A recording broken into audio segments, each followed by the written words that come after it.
journal. Yasmine Adoko.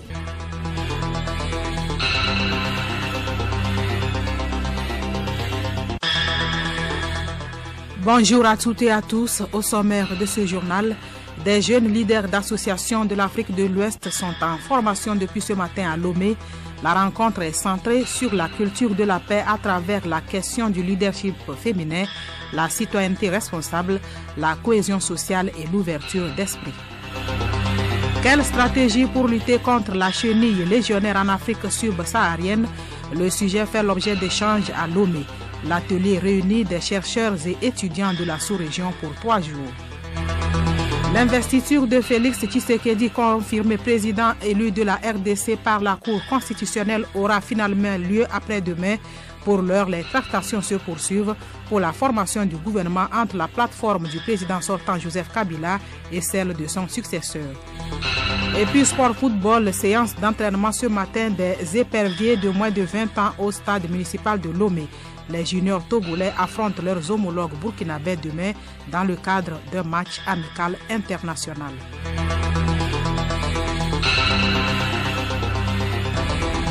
Radiolomé.tg.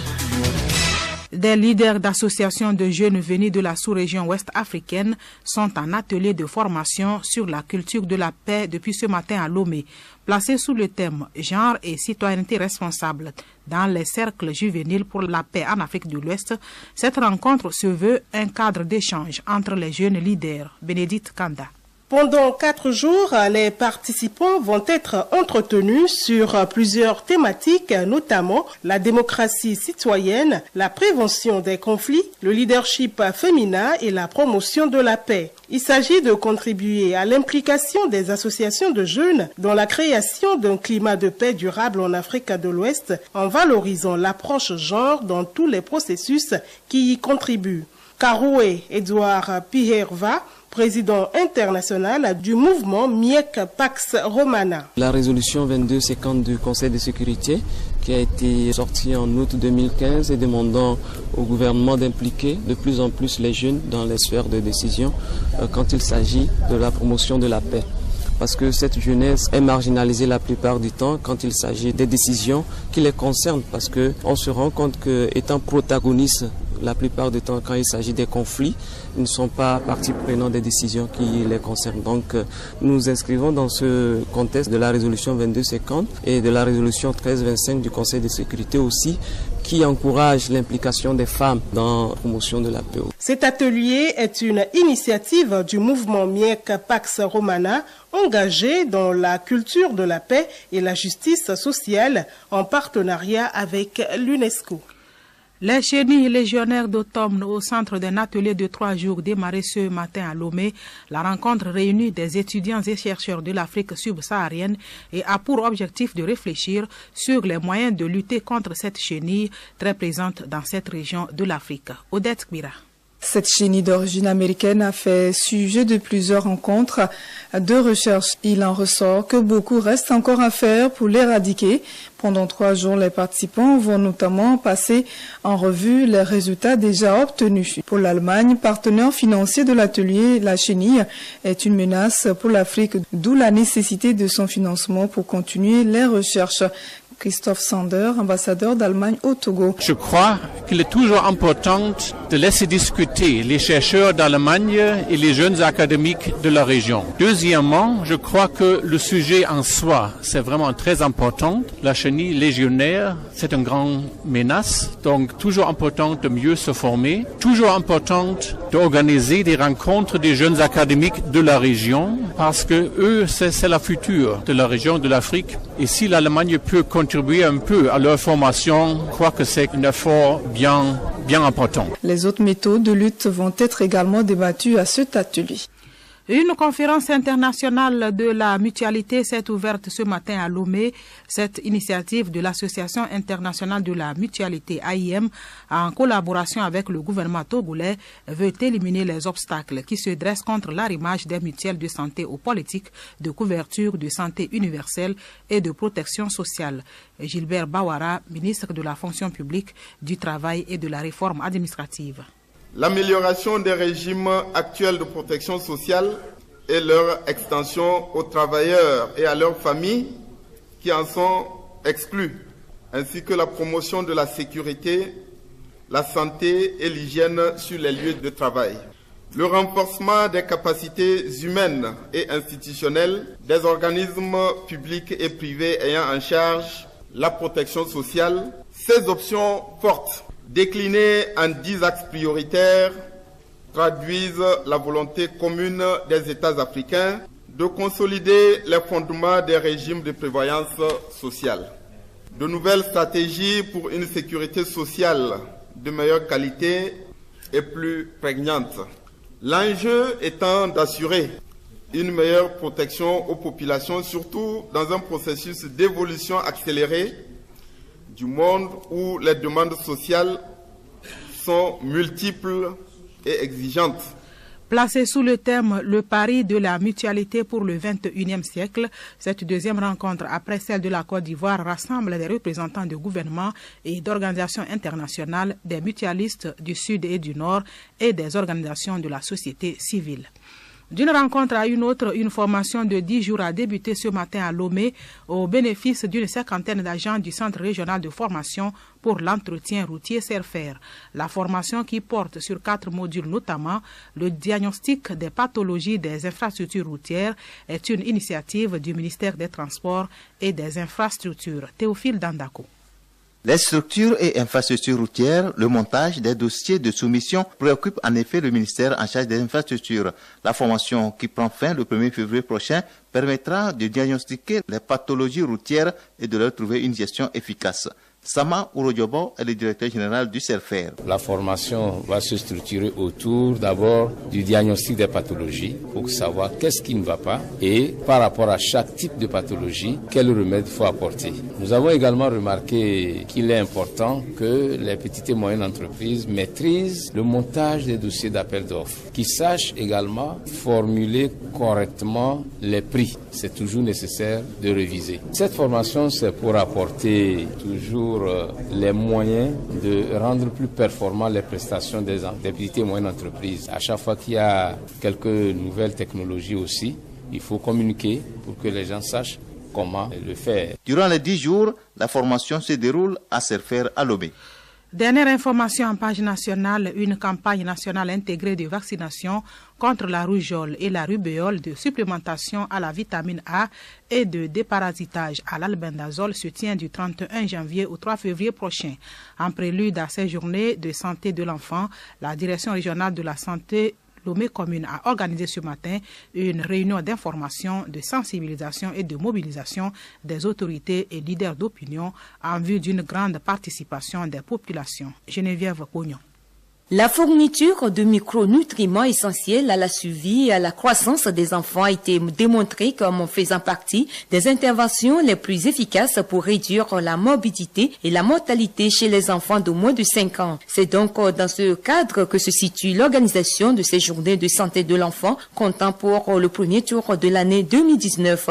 Il s'agit donc au cours de cette rencontre de partager avec les autorités et les leaders d'opinion les résultats des précédentes JSE et de les sensibiliser sur les prochaines journées. Dr Agbetia Kofi, directeur du district numéro 1 de Lomé Commune. La rencontre de ce matin est très importante parce que, comme vous le savez, sans les leaders d'opinion, il serait très difficile de faire passer le message dans la communauté. Ces journées de santé de l'enfant vont constituer à vacciner les enfants, à vacciner les femmes enceintes, à supplémenter les enfants et à les déparasiter. Ces interventions vont se dérouler dans les formations sanitaires, dans les lieux publics, les marchés, les églises, les mosquées, les écoles, partout où on peut avoir accès facile et trouver les enfants et les femmes enceintes. Ces journées de santé de l'enfant qui démarrent sur toute l'étendue du territoire national le 31 janvier reçoivent l'appui financier technique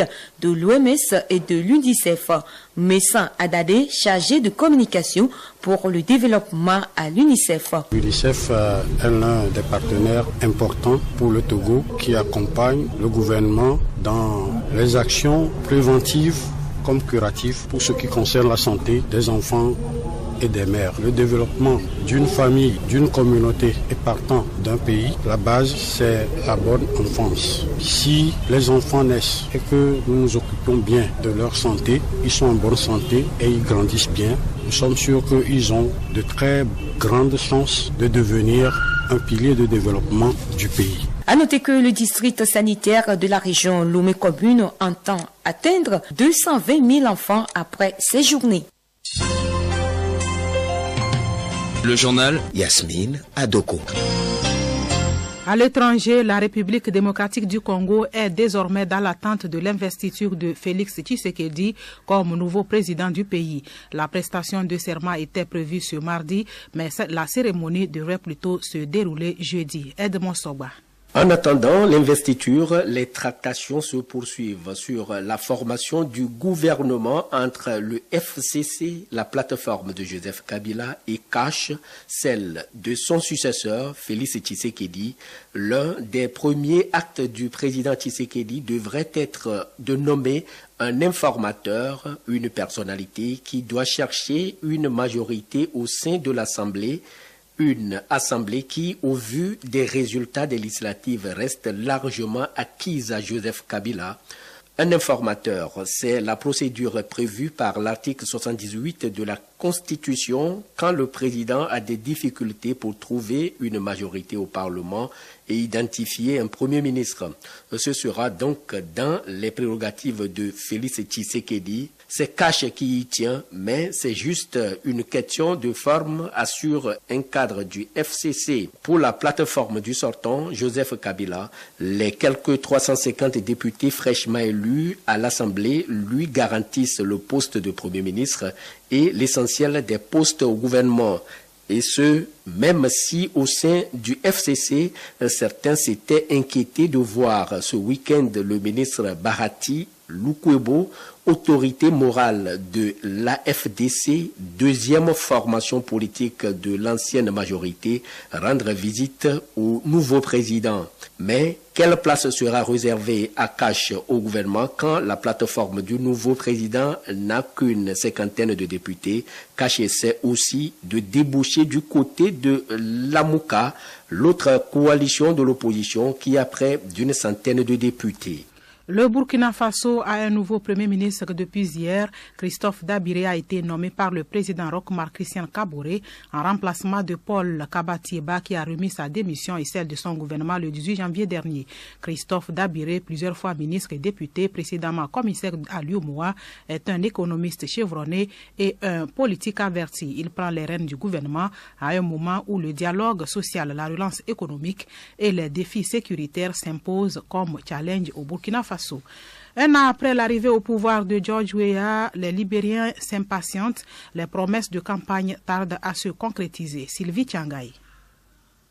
Effectivement, le gouvernement libérien peine à contenir l'inflation et à stabiliser une économie profondément fragilisée par 15 années de guerre civile, l'épidémie d'Ebola et la chute du cours des matières premières. Une année s'est écoulée, l'impatience remplace l'espoir. Sortir 1 million de Libériens de la pauvreté en 5 ans, c'est l'objectif du Pro-Pour Agenda, le plan de développement présenté fin octobre par le gouvernement. Pour l'ancien directeur exécutif de la Commission nationale d'investissement, le nouveau gouvernement serait arrivé sans véritable stratégie et les partenaires internationaux veulent voir un plan de développement clairement articulé avant de débloquer des fonds. Les étudiants, eux, ont déjà obtenu satisfaction de leur côté. Ils saluent la suppression des frais de scolarité du premier cycle.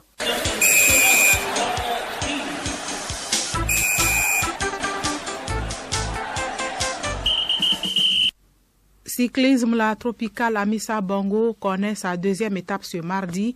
Au Togo, c'est le football qui bat son plein avec les championnats de D1, D2 et D3 et surtout les préparatifs des éperviers U20 pour le match de demain contre leurs homologues du Burkina Faso. Aruna Mola. Après le tournoi de l'UFOA des U20 disputé en décembre dernier à Lomé, les éperviers effectuent une sortie en amicale ce mercredi au stade municipal de Lomé, face aux étalons juniors du Burkina Faso. En regroupement depuis le 15 janvier dernier, le technicien togolais Ayevi Ekwevi et sa bande auront l'occasion de faire une revue d'effectifs dans l'optique de garder une ossature des juniors pour les futures échéances. Un match amical qui servira de préparation pour l'équipe adverse qui joue la CAN prochaine de sa catégorie au Niger. Déjà en terre togolaise, la sélection junior du Burkina Faso a livré un match amical avec Ifogene Takpame, club de 2e division. Score final, 1 but partout. Le public est invité à venir apprécier la prestation des jeunes joueurs d'Aïvi et Kouevi. Du cyclisme, pour fermer cette page, la deuxième étape de la tropicale Amissa Bongo se court ce mardi entre Franceville et Okondia, d'une distance de 170 km. C'est la plus longue étape. Elle ne manque pas d'intérêt car, à l'image d'hier, elle s'annonce délicate à aborder. Les coureurs sont constamment en prise et ont peu de moments de répit. D'ailleurs, la finale sera assez vallonnée avec une côte répertoriée notamment. Pas sûr qu'un peloton complet puisse se disputer la victoire. Un jour qui pourrait avoir une certaine influence au niveau général. Hier, l'Algérien Youssef Reguigui, premier africain, a occupé la 4e place, suivi de l'Érythréen Enoch Mouloubran. Le Sud-Africain Rohan Duploy s'est classé 7e. L'Algérien Abderrahmane Mehdi Hamza et l'Érythréen Sirak Tesfom complètent le top 10 de cette première étape. C'est la fin de ce journal dont voici le rappel des titres. Des jeunes leaders d'associations de l'Afrique de l'Ouest sont en formation depuis ce matin à Lomé. La rencontre est centrée sur la culture de la paix à travers la question du leadership féminin, la citoyenneté responsable, la cohésion sociale et l'ouverture d'esprit. Et puis, quelle stratégie pour lutter contre la chenille légionnaire en Afrique subsaharienne? Le sujet fait l'objet d'échanges à Lomé. L'atelier réunit des chercheurs et étudiants de la sous-région pour 3 jours. Merci d'avoir suivi le journal.